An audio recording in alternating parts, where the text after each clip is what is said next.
자, 오늘 13장 시작을 합니다. 하나님께서는 이제 광야 생활할 때에 그들이 항상 광야 생활에서 주의해야 될 것 두 가지를 먼저 딱 견본으로 보여주십니다.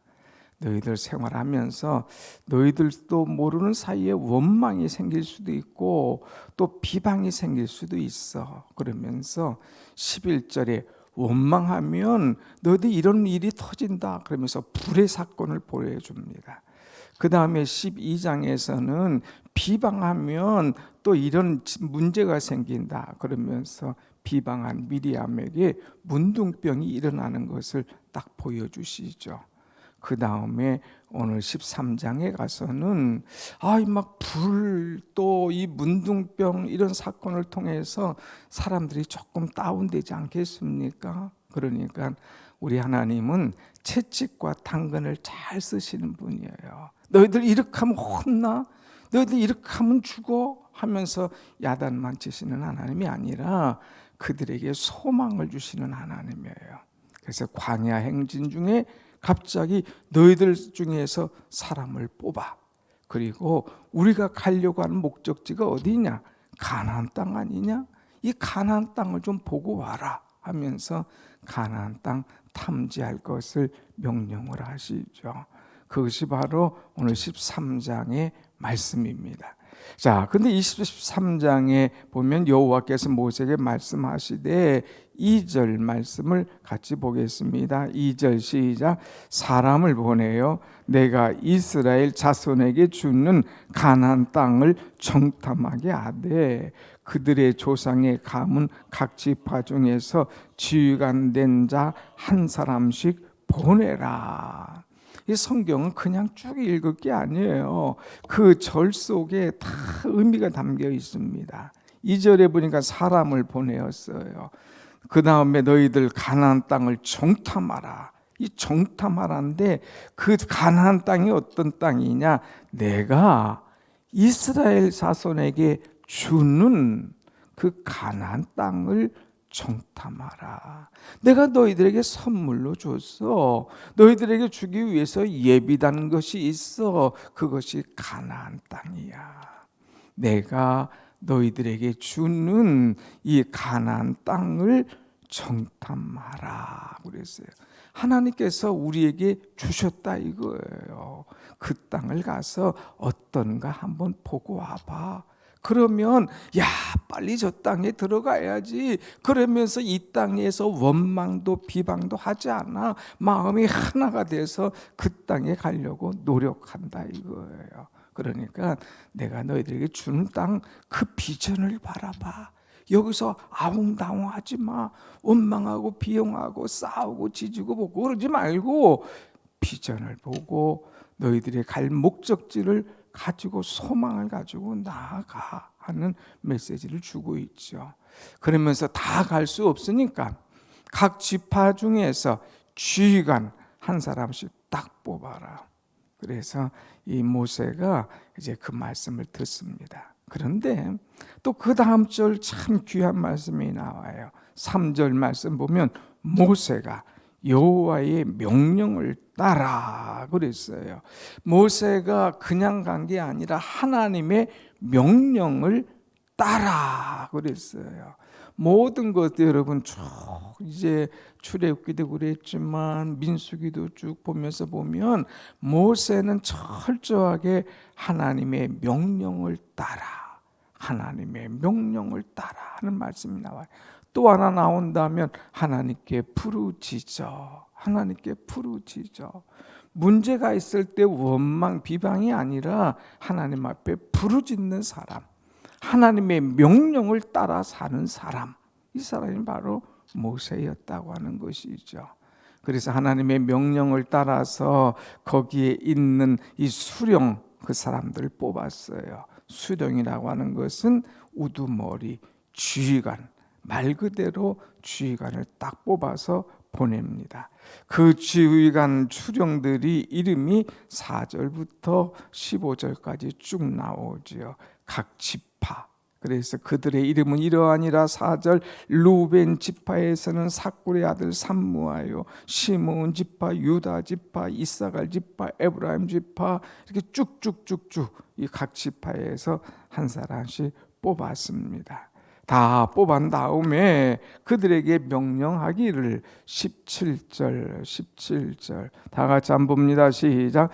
모세가 가나안 땅을 정탐하러 그들을 보내어 이르되 너희는 네겝 길로 행하여 산지로 올라가서, 여기 보면 아주 분명하게 말씀을 합니다. 그냥 대충 가서 정탐하고 와라 하는 것이 아니라 분명하게 정확하게 탐지하도록 지시를 하는 거예요. 그래서 그들 이제 지파의 대표들에게 너희는 네겝길로 향하여 산지로 올라가라. 이 네겝길이라고 하는 것은 이 남부 지역의 광야길입니다. 광야길도 쭉 가보고, 광야길만 아니라 그 다음에 산지도 올라가봐. 그래서 그들에게 두 가지 다 줘요. 광야길도 가보고 산지도 올라가보고. 또 18절에 뭐라고 그랬어요? 그 땅이 어떤지 정탐하라. 곧 그 땅 거민이 강한지 약한지 많은지 적은지. 땅을 볼 때에 많으냐 적으냐, 또 그 땅의 사람들이 강하더냐 약하더냐, 이것을 좀 봐. 또 19절 그들이 사는 땅이 좋은지 나쁜지, 성읍이 진영인지 산성인지 땅을 보고 그 성읍이 그냥 장막촌인지 아니면 막 요새화된 군대와 같이 그렇게 딱 요새화된 그런 산성인지 좀 알아봐.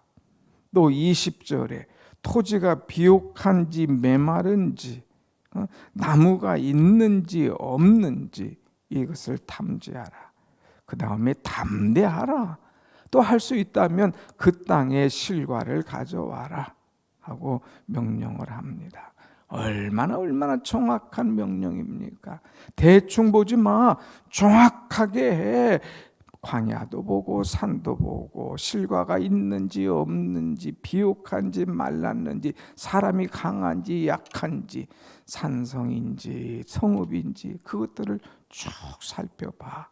그 다음에 중요한 것은 20절에 담대해.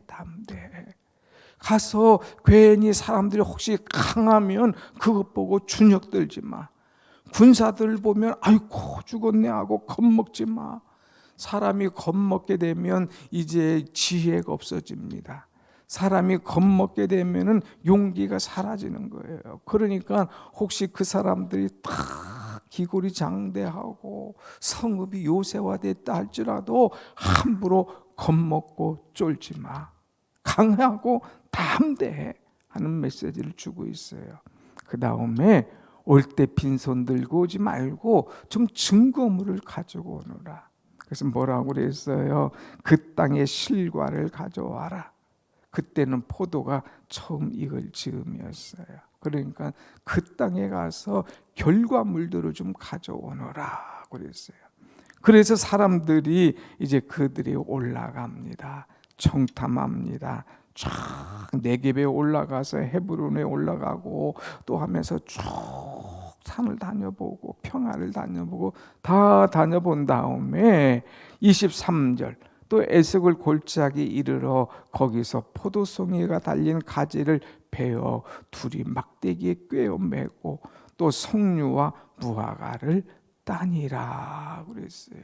결과물을 가져오라 할 때에 쭉 다녀볼 뿐만 아니라 포도송이, 근데 이 포도가 그냥 작은 게 아니에요. 얼마나 큰지 그거를 딱 가지를 베어가지고 나무에 기대에 딱 막대기에 꿰어서 메고 오는 거예요. 이 정도로 한 송이 많은 게 아니라 아주 끔찍하니까 그냥 메어서 어깨에 메고 올 정도로 아주 좋은 포도송이, 아주 잘 된 것 가져오는 거예요.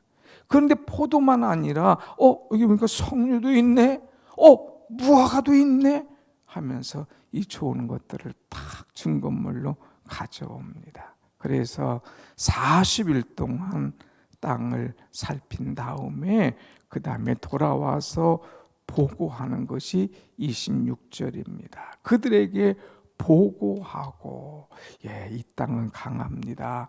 사람들은 이렇습니다. 지역은 이럽디다. 보고하고 마칠 때에 땅에서 얻은 과일, 포도나무, 무화과, 석류 이런 것들도 다 그들에게 보여줍니다. 결론이 뭐냐?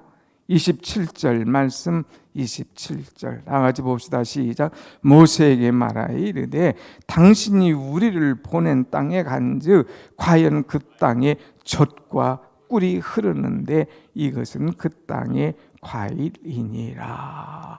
가보니까 그 땅은 과연 젖과 꿀이 흐르는 땅입니다. 아니, 땅에 무슨 꿀이 흘러가? 아니, 땅에 무슨 젖이 흘러가? 이건 뭐예요? 그만큼 비옥한 땅이고, 그만큼 가치 있는 땅이고, 그만큼 보물이 있는 땅이야. 땅이 그냥 물줄기가 말라 비틀어진 땅이 아니라 젖이 흘러가는 땅. 모든 이제 동물들 가도 마음껏 먹을 수 있는 땅. 꿀. 이제 우리가 이 가시 같은 꿀 같은 만나를 먹었는데 그 땅에 들어가도 이 꿀 같은 것이 막 흘러넘치는 아주 멋진 땅, 풍성한 땅입니다 하면서 굉장히 과찬하고 긍정적인, 빨리 그 땅에 갔으면 하는 소망적인 이야기를 하는 거죠. 그 다음에 이것이 그 땅의 과일입니다 하는 거예요. 그래서 가나안 땅, 젖과 꿀이 흐른 땅이니 이 보고가 여기서 나온 거예요. 젖과 꿀이 흐르는 땅, 그 땅은 이 과일 엄청난 것이 여기 있습니다 보여주죠. 더 나가서 28절 그러나 그 땅 거주민은 강합니다. 그리고 성읍에 가보니까 정말 아주 견고하게 요새화가 되어 있습니다. 그 땅은 심히 이 집도 크고 안악 자손들도 크지만 이 걱정할 것 없습니다. 그러면서 이제 14장에 가서는 뭐라고 하느냐? 하나님께서 우리를 기뻐하시면 얼마든지 우리가 그 땅을 차지할 수 있습니다. 그들은 우리의 밥입니다 하고 이런 표현하는 거예요. 그들은 우리의 밥이야. 하나님이 기뻐하시면 얼마든지 우리가 그 땅을 차지할 수 있습니다 하면서 아주 희망찬, 아주 긍정적인, 아주 은혜로운 이런 보고를 하죠. 이런 보고를 들으니까 사람들이 막 좋아가지고 할렐루야, 빨리 그 땅에 갔으면 좋겠다. 이제는 그 차가운 그런 기분이 확 사라지는 거예요. 이럴 때에 이런 은혜로운 보고 속에 또 사람들이 나오게 됩니다. 자, 30절 한 번 더 보고 물어봅시다. 30절 시작. 갈렙이 모세 앞에서 백성을 조용하고 이르되 우리가 곧 올라가서 그 땅을 취하자. 능히 이그리라 하나. 얼른 올라가자. 그 땅을 취하자. 젖과 꿀이 흐르는 땅, 참 과일이 풍성한 땅, 그 땅에 빨리 올라가서 취하자. 하나님이 우리를 기뻐하시면 능히 이기게 될 거야. 그들은 우리의 밥이야 하는 이야기를 하죠. 그런데 그때에 31절 말씀 봅니다. 그와 함께 올라갔던 사람들은 이르되 우리는 능히 올라가서 그 백성을 치지 못하리라. 그들은 우리보다 강하니라. 못 올라가. 왜 못 올라가? 그들은 우리보다 강해. 그러면서 32절 이스라엘 자손 앞에서 그 정탐한 땅을 악평하여 이르되 우리가 두루 다니며 정탐한 땅은 그 거주민을 삼키는 땅이요 거기서 본 모든 백성은 신장이 장대한 자들이며 하면서 아주 악평하는 거예요. 그 땅 사람들은 얼마나 강한지 몰라, 얼마나 큰지 몰라. 그들 앞에 우리는 메뚜기와 같은 존재야 하면서 33절에 이야기를 합니다. 그 사람들은 거인이야. 얼마나 큰지 몰라. 그들 앞에 서는 우리는 메뚜기, 요만한 메뚜기 같은 거야. 한번 생각해 보세요, 여러분. 33절, 그들은 거인이다. 우리는 메뚜기 같은 요만한 존재야. 스스로를 비약하는 거예요. 스스로 안 된다고 하는 거예요. 스스로 포기하는 거예요. 스스로 부정하는 거예요. 이런 소리를 막 하기 시작합니다. 그래서 여기에서 생겨난 것이 메뚜기 컴플렉스라고 하는 이 용어가 생기기 시작합니다. 사람들이 어떤 마음을 갖느냐, 시작하기도 전에 메뚜기 컴플렉스를 가지고 있는 거예요. 시작하기 전에 열등감을 가지고, 나는 안 돼, 배운 것도 없고 집안도 그렇고 나는 아는 게 없고, 자꾸 부정적으로 하면서 스스로를 이제 약하게 이야기하는 거예요. 그런데 갈렙은 그렇지 않았어요. 올라가자, 취하다. 그들을 강하지만 하나님께서 우리와 함께 하시면 얼마든지 할 수 있어 하는 거예요. 여러분, 우리의 눈이 어떤 눈입니까? 우린 믿음의 눈을 가져야 돼요. 긍정의 눈을 가져야 살게 될 줄로 믿습니다. 우리의 언어는 날마다 긍정의 언어여야 돼요. 그런데 이 사람은 안 된다고 하는 사람들은 날마다 부정적인 언어, 부정적인 눈을 가지고 나가는 그런 사람들이었습니다. 그 중에 10명이 그랬어요. 10명. 그럼 다수결로 가야 되나요? 10명이 그랬으니까 하나님은 다수결의 원칙이 아니야.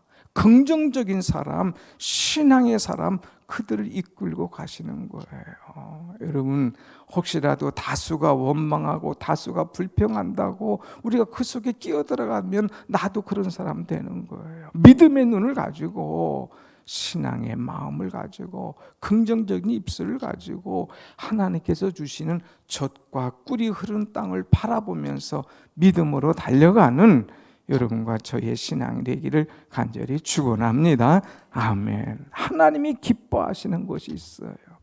하나님이 우리를 기뻐하시면 우리는 얼마든지 능히 그것을 할 수 있다고 하는 거예요. 그래서 오늘 우리가 찬송한 대로 우리 앞에 있는 그 길, 그것이 어떤 일이든지 두려워하지 마라. 전성을 향해 가는 성도들아, 앞길의 장애를 두려 말아라. 앞길에 거인이 있다고 두려워하지 마. 스스로 메뚜기같이 생각하지 마. 오직 젖과 꿀이 흐르는 땅, 주님께서 예비하신 가나안 땅, 천성문만 바라고 나가. 그것이 우리의 사는 길이야 하는 것입니다. 사랑하는 여러분, 우리가 힘있게 주먹 딱 쥐고 달려갈 때에, 천성을 향해 나아갈 때에 천사들이 우리를 기뻐 맞이하게 될 줄로 믿습니다. 아멘. 기도하십시다.